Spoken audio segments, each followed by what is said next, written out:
Hello दोस्तों, welcome back to Mindwin. I am Shubham Mahajan, your faculty for general studies. दोस्तों, थोड़ा मुझे माफ़ कर देना, आपकी क्लासेस में थोड़ी सी जो है स्पीड कम हो गई थी, क्योंकि मैं थोड़ा ठीक नहीं हूँ। तो एक दो दिन हाँ, और बीच में भी आपकी जो है क्लासेस में थोड़ी सी डिसकंटिन्यूटी आ सकती है, तो मुझे उसके लिए माफ़ करना। तो चलिए, टाइम ना वेस्ट करते हुए आज का आपका जो है टॉपिक के बारे में आपको बता दूँ। आज हमने इंडियन कॉन्स्टिट्यूशन का सबसे इंपॉर्टेंट पार्ट करना है, और वो कौन सा पार्ट आता है? Part 3 of the Indian constitution, जिसको क्या कहा जाता है? Fundamental rights.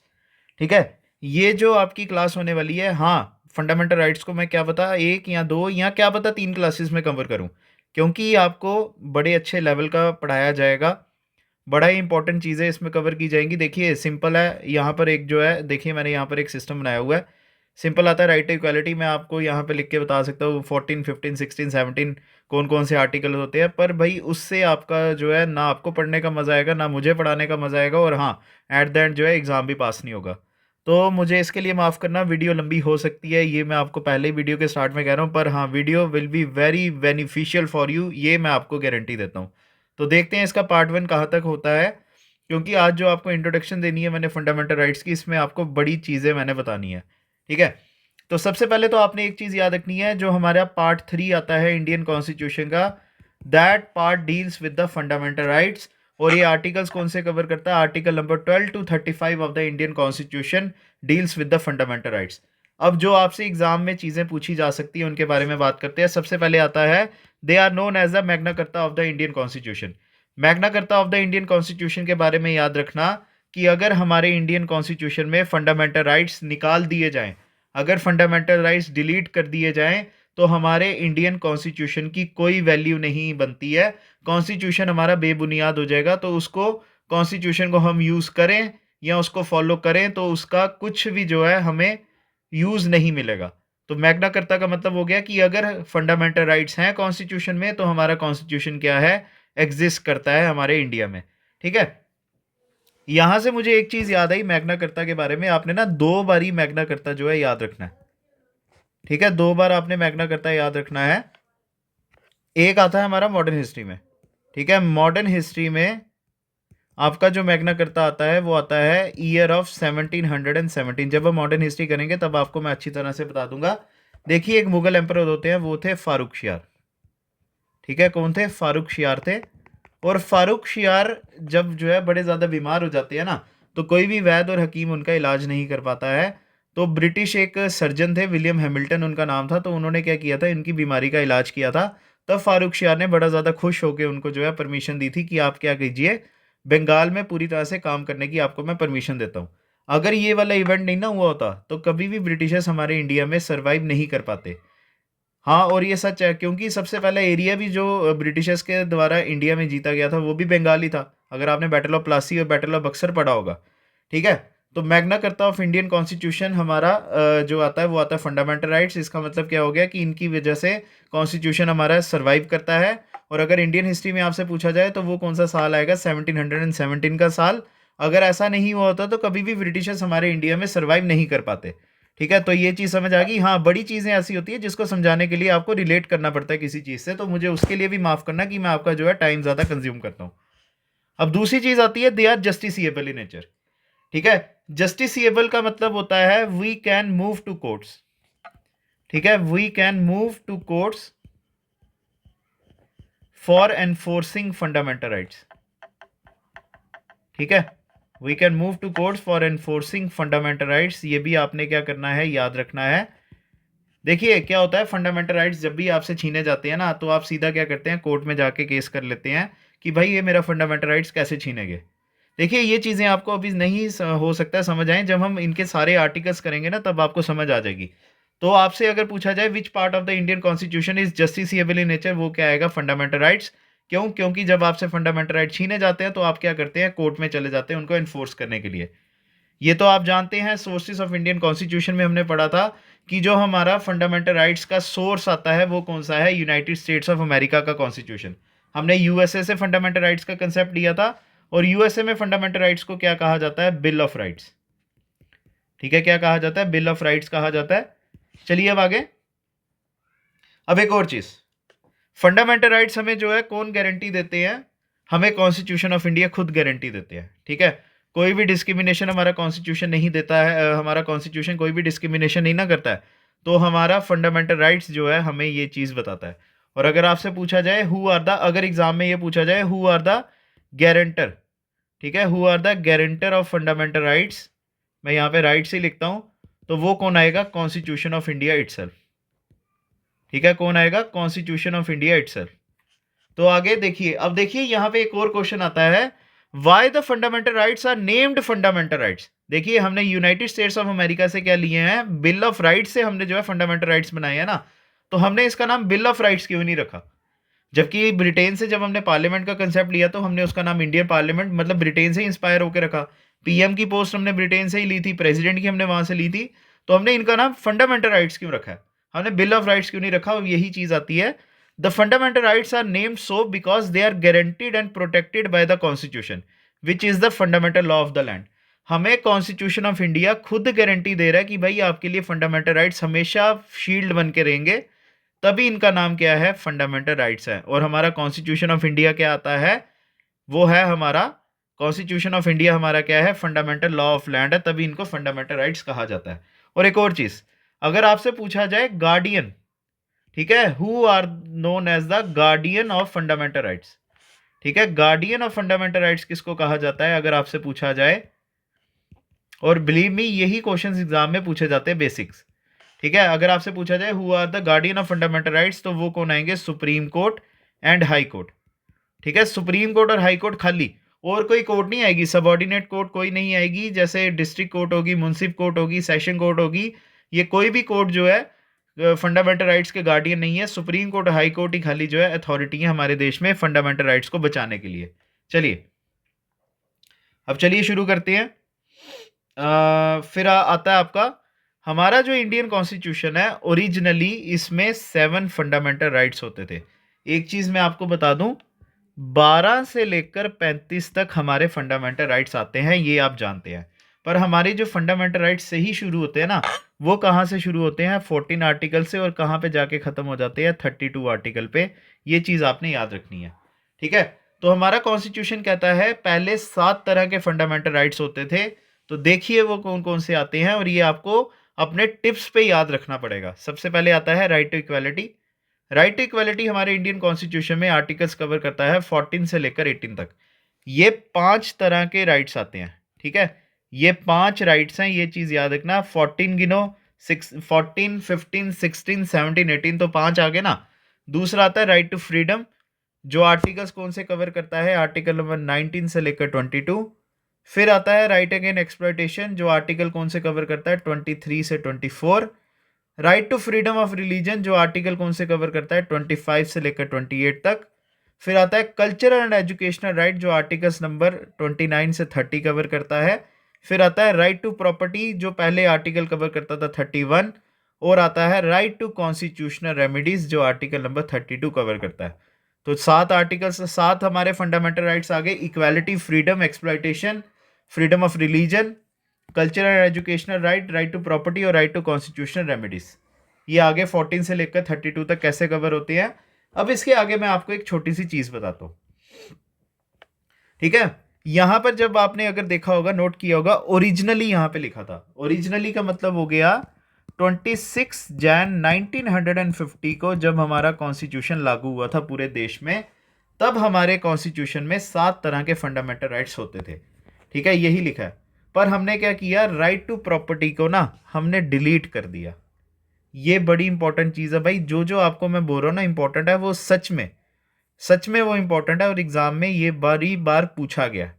देखिए एक्चुअली क्या है, राइट टू प्रॉपर्टी की बात की जाए, राइट टू प्रॉपर्टी पहले कौन सा आर्टिकल होता था? Article number 31। अब एक्चुअली होता क्या था, देखिए आप जानते हैं जम्मू से आप रहते हैं या कश्मीर में आप रहते हैं, कितनी डेवलपमेंट हुई है हमारे यहाँ पे, कितने हाईवेज बने हैं, 6 लेन्स बने हैं, 2 लेन्स बने हैं, कितने हमारे यहाँ पे टनल्स बन रहे हैं, रेलवेज जो है हमारे यहाँ पे ब्रिजेस बन रहे हैं। अब देखिए क्या होता है, जब पहले क्या होता था हमारे देश में, जब भी कोई डेवलपमेंटल वर्क होता था ना, अब देखिए जगहें तो लोगों की जाएंगी ना, प्रॉपर्टीज तो लोगों के पास होती है, तो वो प्रॉपर्टी अगर डेवलपमेंट प्लान के बीच में आती थी ना, तो लोग क्या करते थे? राइट टू प्रॉपर्टी के तहत ना सुप्रीम कोर्ट में केस करते थे, और फिर गवर्नमेंट उनकी जगह नहीं ले सकती थी।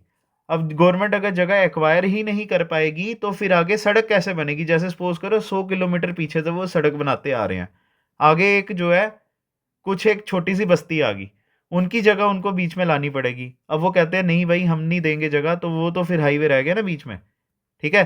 तभी फिर हमारी इंडियन पार्लियामेंट को 1978 में लगा कि हमें फंडामेंटल राइट्स में से राइट टू प्रॉपर्टी निकालना पड़ेगा, क्योंकि इसमें क्या हो रहा था, डेवलपमेंट हमारी क्या कर रही थी, कॉम्प्रोमाइज हो रही थी, ठीक है। तो राइट टू प्रॉपर्टी जो है डिलीट हो गया फंडामेंटल राइट से, कब? ये याद रखना 44th कॉन्स्टिट्यूशनल अमेंडमेंट 1978 से, ठीक है। पर एक और चीज, राइट टू प्रॉपर्टी जो है वो हमारा फंडामेंटल राइट से अलग किया गया है, ना कि हमारे कॉन्स्टिट्यूशन से डिलीट किया गया, ठीक है।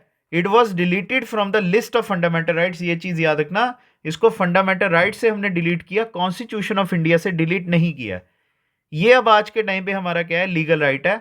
और पहले ये कौन सा आर्टिकल होता था, आर्टिकल नंबर 31 होता था, ठीक है। पर अब ये आर्टिकल कौन सा हो गया हुआ है, 300A, ठीक है। और पहले हमारा राइट टू प्रॉपर्टी किस में आता था, पार्ट 3 में आता था ना, ठीक है। पर अब ये हमारा कौन से पार्ट में आता है, part 12 of the Indian constitution, ठीक है। तो तभी हमारे कितने फंडामेंटल राइट्स हैं, 6 तरह के फंडामेंटल राइट्स हैं, ठीक है। मैंने आपको क्या बताया, राइट टू प्रॉपर्टी हमारा लीगल राइट बन गया। अब देखिए ना, जैसे यार क्या होता है, गवर्नमेंट आपकी अगर जगह लेके जा रही है तब आप गवर्नमेंट के ऊपर केस नहीं कर सकते। पर सपोज कीजिए, ठीक है, सपोज कीजिए जैसे क्या हो गया, कोई गली है आपकी एक, मतलब जैसे 50 लोगों से जो है आपका एक मोहल्ला बना हुआ है, 50 घरों से। गवर्नमेंट ने क्या करना वहाँ पे ना, जैसे उनकी कंप्लेंट है कि यार हमारी यहाँ पे गली में ना गाड़ी नहीं आ पाती है, हम अपनी तो गाड़ी ला ही नहीं पाते, तो वो जो कूड़े वाली जो गाड़ी आती है सुबह कूड़ा उठाने के लिए, तो उनकी भी गाड़ी नहीं आती है अंदर, तो हम आपसे रिक्वेस्ट करते हैं कि यार हमारी सड़क थोड़ी बड़ी कर दो। अब क्या होगा, सबकी जगह लेनी पड़ेगी ना आगे फ्रंट से। जैसे सपोज करो गवर्नमेंट कहती है आमने सामने जो मकान है 2 फीट मैं वहां से लूंगा, 2 फीट वहां से लूंगा, 4 फीट हो गया, तो आराम से गाड़ी अंदर आ जाएगी, तो बैक करके वो जो है आप ले जाना, ठीक है। पर जैसे सपोज करो वो ना सारे घरों की जगह नहीं लेते हैं, पर लास्ट में 2 घर होते हैं खाली, उनकी जगह ले लेते हैं, तो वो तो गलत है ना। तब तो आपका राइट टू प्रॉपर्टी यूज हो रहा है वहां पे, तब आप जो है गवर्नमेंट के ऊपर केस कर सकते हैं ना। तब आप बोलोगे यार माना डेवलपमेंट का काम था, पर जगह सबकी लो ना, हमारी क्यों अकेली ले रहे हो, ठीक है। तो यही तभी हमने क्या रखा, लीगल राइट रखा। और एक और केस देखिए, देखिए गवर्नमेंट आपकी जब जगह ले जाती है तब आप कुछ नहीं कर सकते, और माना गवर्नमेंट आपको कंपनसेशन देती है, पर सपोज करो किसी और थर्ड पार्टी ने या किसी माफिया ने अगर आपकी जगह जो है एक्वायर कर ली है, फिर क्या करोगे आप, फिर आप कैसे केस करोगे, ठीक है। तभी हमने इसको क्या रखा हुआ है, लीगल राइट रखा हुआ है हमारे आर्टिकल नंबर 300A में, और कौन से में, part 12 of the Indian constitution में। तो तभी हमारे कितने आते हैं, 6 तरह के फंडामेंटल राइट्स हैं। कौन कौन से फिर से बता देता हूं, right to equality, right to freedom, right against exploitation, right to freedom of religion, culture and educational right, right to property नहीं है अब, और कौन सा आता है, राइट टू कॉन्स्टिट्यूशनल रेमेडीज, जो हमारा आर्टिकल नंबर क्या आता है, 32 आता है, ठीक है। वैसे तो देखा जाए अभी हमें आर्टिकल नंबर 14 से शुरू कर देना चाहिए फंडामेंटल राइट्स, पर अभी भी हमारे फंडामेंटल राइट्स में बड़ी चीज़ें बची हैं, और वही मैंने आपको बताना है। तो और नेक्स्ट वीडियो में ही मैं आज जो है आपको आर्टिकल नंबर 14 शुरू करूंगा अगर मेरे को लगा तो देखिए कुछ फंडामेंटल राइट्स के और आपने फीचर्स करने हैं। Some of them are available only to the citizens while other are available for all the persons. अगर आपको याद होगा मैंने आपको सिटीजनशिप में कुछ आर्टिकल्स कराए थे, जो फंडामेंटल राइट्स खाली जो है एक इंडियन सिटीजन्स ही यूज कर सकते हैं, एलियंस नहीं कर सकते हैं। अगर आपको नहीं याद है तो मैं आपको फिर से वहां पे सिटीजनशिप के ऊपर ले जाता हूँ। ये आता है हमारा आर्टिकल सिटीजनशिप आता है पार्ट 2 इंडियन कॉन्स्टिट्यूशन का, और इसमें देखिए कौन कौन से फंडामेंटल राइट्स जो हैं हमारे एलियंस फ्रेंडली या हो या एनिमीज हो नहीं ले सकते। आर्टिकल नंबर 22 आता है। देखिए हमने अभी इसके बारे में सारा डेफिनेशन करनी है, तो अभी मैं आपको खाली आर्टिकल्स लिखवाता हूँ जो हमारे एलियंस नहीं यूज कर सकते हैं, हम कर सकते हैं। सबसे पहले आता है आर्टिकल नंबर 22, ये आप अलग से नोट भी कर लेना, ठीक है। Article number 15, article number 16, article number 19, article number 29 and 30, और आता है आपका right to vote in the elections in the Lok Sabha and state legislative assembly, और उसके साथ मेंबर ऑफ पार्लियामेंट और स्टेट लेजिस्लेचर के इलेक्शंस में आप नहीं खड़े हो सकते हैं। तो ये कुछ आर्टिकल्स हैं जो हमारे इंडिया में, ठीक है, जो फंडामेंटल राइट्स हैं जो हमारे एलियंस जो है नहीं यूज कर सकते हैं, पर हम जो है बीइंग ए इंडियन सिटीजन जो नेचुरली इंडिया में बॉर्न हुए थे, हम ये सब क्या कर सकते हैं, एंजॉय कर सकते हैं। तो चलिए आगे चलते हैं फिर। तो आगे आता है they are not absolute but qualified, The state can impose reasonable restrictions on them. However, whether such restrictions are reasonable or not is to be decided by the courts. अब ये क्या होता है भाई, ये बड़ी इंपॉर्टेंट चीज आ गई यहाँ पे, एब्सोल्यूट बट क्वालिफाइड। अब इसका मतलब मैं आपको बता दूं, ये कह रहा है कि जो हमारे फंडामेंटल राइट्स हैं ये पूरी तरह से अपनी मनमानी नहीं करते हैं। हमारी जो इंडियन पार्लियामेंट है, स्टेट का मतलब याद रखना, इसका मतलब होता है गवर्नमेंट, ठीक है, चाहे वो कौन सी हो जाए, सेंट्रल हो जाए, ठीक है, चाहे वो कौन सी हो जाए, सेंट्रल हो जाए, चाहे वो स्टेट हो जाए। तो हमारी जो स्टेट गवर्नमेंट या सेंट्रल गवर्नमेंट जो है, फंडामेंटल राइट्स के ऊपर रीजनेबल रिस्ट्रिक्शंस लगा सकती है, ठीक है। मतलब जैसे कोई भी, जैसे आपको पता है आर्टिकल नंबर 19 जो है हमारा, ठीक है, आर्टिकल नंबर 19 हमारे देश में हमें परमिशन देता है, हमें बोलने की आज़ादी देता है, ठीक है। तो पार्लियामेंट ऑफ इंडिया जो है बोल सकता है कि भाई आप जितना मर्जी बोलो, पर हमारे देश के खिलाफ, ठीक है, कंट्री के खिलाफ मत बोलो। तो ये कौन डिसाइड करेगा हमारे देश में, सेंट्रल गवर्नमेंट या स्टेट गवर्नमेंट। एक और चीज़, अब इन्होंने बोला है कि वो रिस्ट्रिक्शंस जो हैं अच्छी हैं, रीजनेबल हैं या नहीं है, ये फाइनल अथॉरिटी कौन डिसाइड करेगी हमारे देश में, कोर्ट्स, ठीक है। तो ये चीज़ याद रखना, एब्सोल्यूट बट क्वालिफाइड का क्या मतलब होता है, पार्लियामेंट ऑफ इंडिया उनके ऊपर रिस्ट्रिक्शंस लगाती है, पर वो रिस्ट्रिक्शन कौन करता है कि ये रिस्ट्रिक्शन सही लगी है लोगों के लिए या नहीं लगी है, वो हमारी सुप्रीम कोर्ट या हाई कोर्ट डिसाइड करती है, ठीक है। चलिए अब आगे चलते हैं। थर्ड पॉइंट क्या है, all of them are available against the arbitrary action of the state, however some of them are also available against the action of the private individual. देखिए ये मैं आपको बता दूं, मैंने आपको क्या बताया था, फंडामेंटल राइट्स क्या करते हैं, हमारी मदद करते हैं। एक चीज याद रखना, फंडामेंटल राइट्स का काम है हमें गवर्नमेंट के एक्शन के खिलाफ बचाना, ठीक है, जो भी गवर्नमेंट का एक्शन आता है उससे हमें क्या करना, बचाना। अब ये मैं आपको कैसे समझाऊं, जैसे सपोज करो हमारे इंडिया में क्या होता है, पार्लियामेंट ऑफ इंडिया एक लॉ पास करती है कि यहां पर मैं लिख भी देता हूं, there will be no education in India. मैं बता रहा हूं सिंपल आपको, एजुकेशन मतलब आपको जो है एक एग्जांपल दे रहा हूं।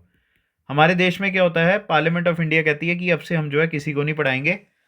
मतलब कि एजुकेशन का मतलब वो एक तरह की ऐसे सिनारियोस बता देता हूँ मैं, वो कहते हैं कि यार अब से क्या होगा, हम बचपन से ही देखेंगे, एनालाइज करेंगे, जो बच्चा हमें लगेगा कि ये भाई लाइफ में कुछ कर सकता है, हम खाली उसी को पढ़ाएंगे, बाकियों को किसी को नहीं पढ़ाएंगे, ठीक है। अब देखिए गलत है ना, राइट टू एजुकेशन तो हर किसी के पास होना चाहिए, चाहे वो गरीब से गरीब हो, अमीर से अमीर हो, और गरीबों को जो है एजुकेशन की ज़्यादा ज़रूरत होती है, क्योंकि वही पढ़ के क्या करेंगे, बदलाव लाएंगे, ठीक है। अब देखिए क्या होता है, पार्लियामेंट ऑफ इंडिया ने लॉ बोल दिया कि हम ये वाला जो है करेंगे, एक ऐसा सिस्टम चलाएंगे, पर हमें पता है ये गलत है।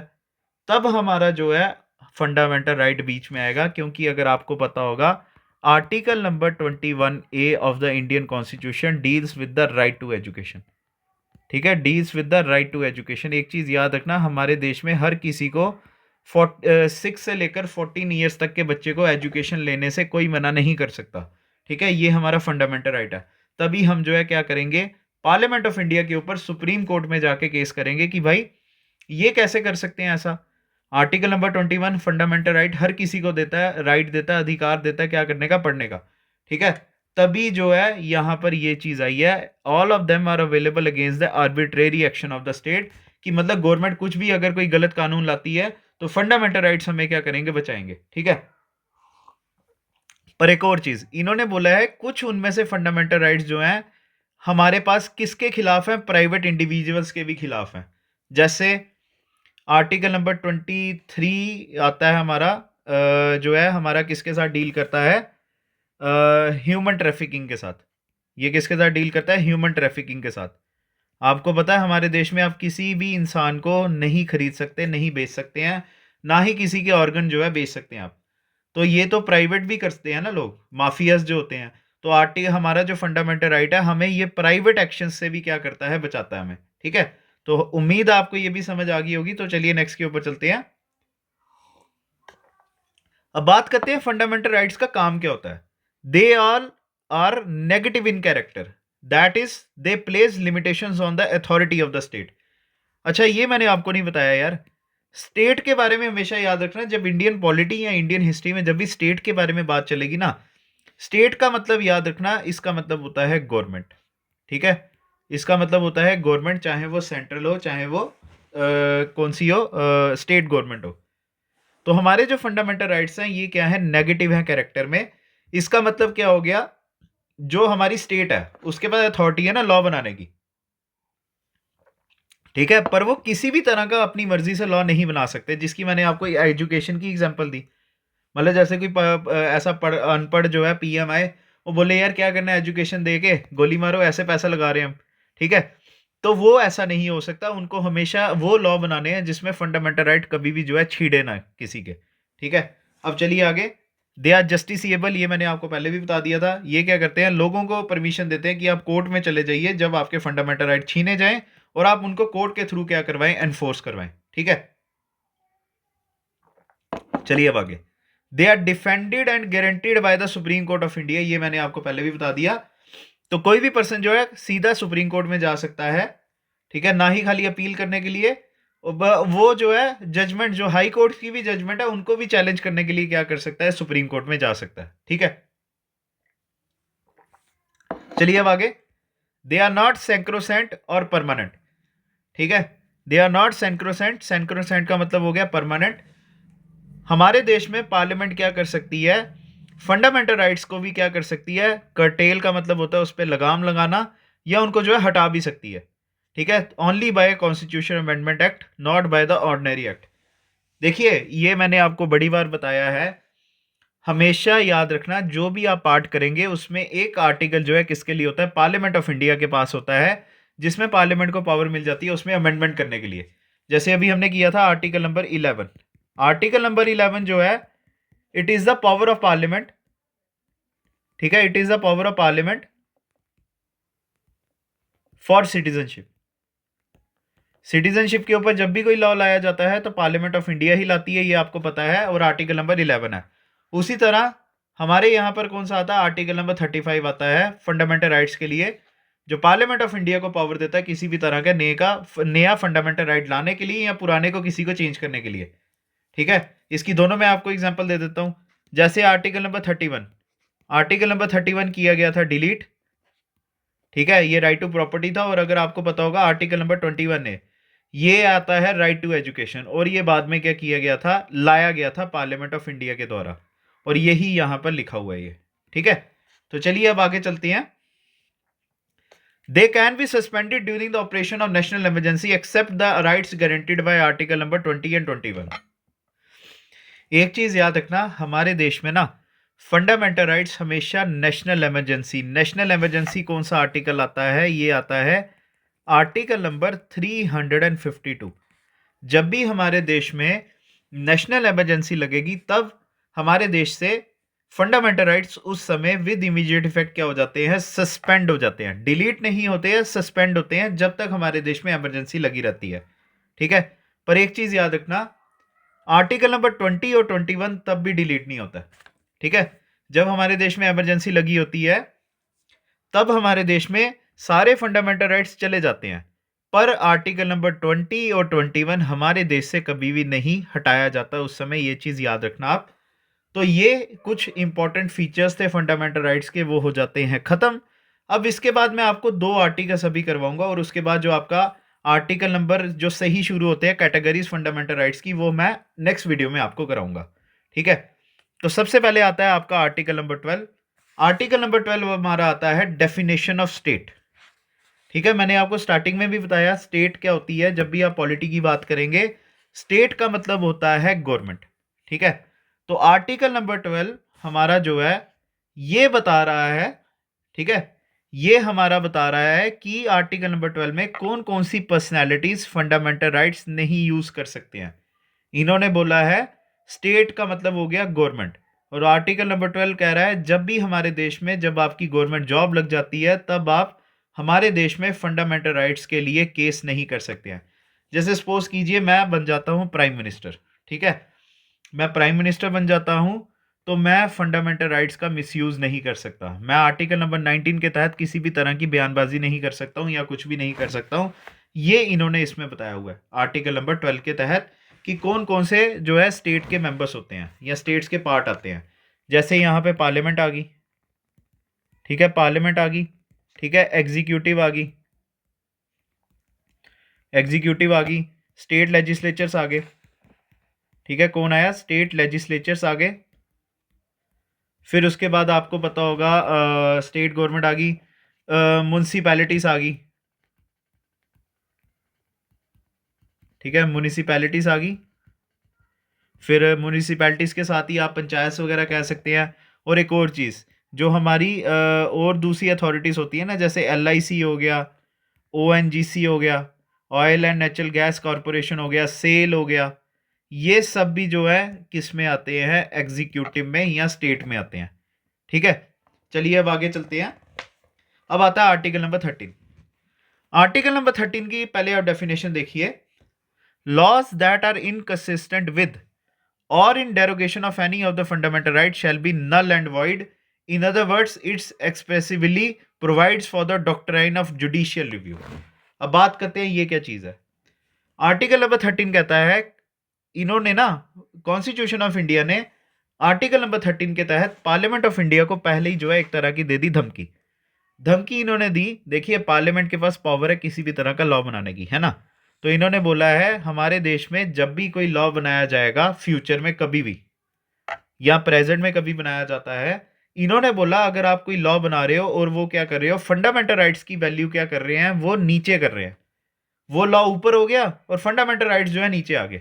ठीक है, तो वो लॉ जो है हमेशा याद रखना वो क्या है, एक खोखला लॉ है, उसकी हमें ज़रूरत नहीं है। तो अगर आपके देश में ऐसा कोई लॉ बनता है, आप सीधा क्या कीजिए, जुडिशियल रिव्यू की मदद लीजिए। जुडिशियल रिव्यू का मतलब हो गया आप सुप्रीम कोर्ट या हाई कोर्ट में जाके पूछिए, अब भाई बताइए क्या ये आपके लिए लॉ सही बना है या नहीं बना। ठीक है, ये चीज़ याद रखना आप। ठीक है, जब भी हमारे देश में कोई लॉ लाया जाएगा और उसमें क्या होगा, फंडामेंटल राइट नीचे होंगे और वो लॉ जो है फंडामेंटल राइट से एक स्टेप ऊपर चला गया, तब वो लॉ की वैल्यू हमारे देश में कुछ भी नहीं है। ठीक है, वो एक खाली लॉ होगा और आपके पास फिर पावर आ जाएगी, आप सुप्रीम कोर्ट में जाके या हाई कोर्ट में जाके पूछिए कि क्या ये लॉ जो इन्होंने बनाया हमारे लिए सही है या नहीं है, अब आप हमें समझाइए ये। ठीक है, और खाली सुप्रीम कोर्ट और हाई कोर्ट ही अथॉरिटी रखते हैं ये डिसाइड करने के लिए कि क्या ये लॉ कंटिन्यू रहेगा हमारे देश के लिए या नहीं रहेगा। ठीक है, तो चलिए यहाँ तक आज की आपकी जो है क्लास खत्म होती है। हमारा आज का जो टॉपिक था ये था introduction to the fundamental rights. कल से हम जो है क्या करेंगे, पूरी तरह से कैटेगरीज फंडामेंटल राइट्स की शुरू कर देंगे। ठीक है, तो thank you guys, next video में आपसे मिलते हैं पार्ट 2 में। अगर आपको हमारी वीडियो पसंद आई होगी तो आपसे रिक्वेस्ट है वीडियो को लाइक ज़रूर कीजिएगा, कमेंट सेक्शन पे बताना कि क्या ये बेनिफिशियल थी या नहीं थी। अगर आपने हमारे चैनल को सब्सक्राइब नहीं किया हो तो सब्सक्राइब ज़रूर कर लीजिएगा और अपने दोस्तों के साथ हमारे चैनल को शेयर ज़रूर कीजिएगा। हेलो, बस ठीक।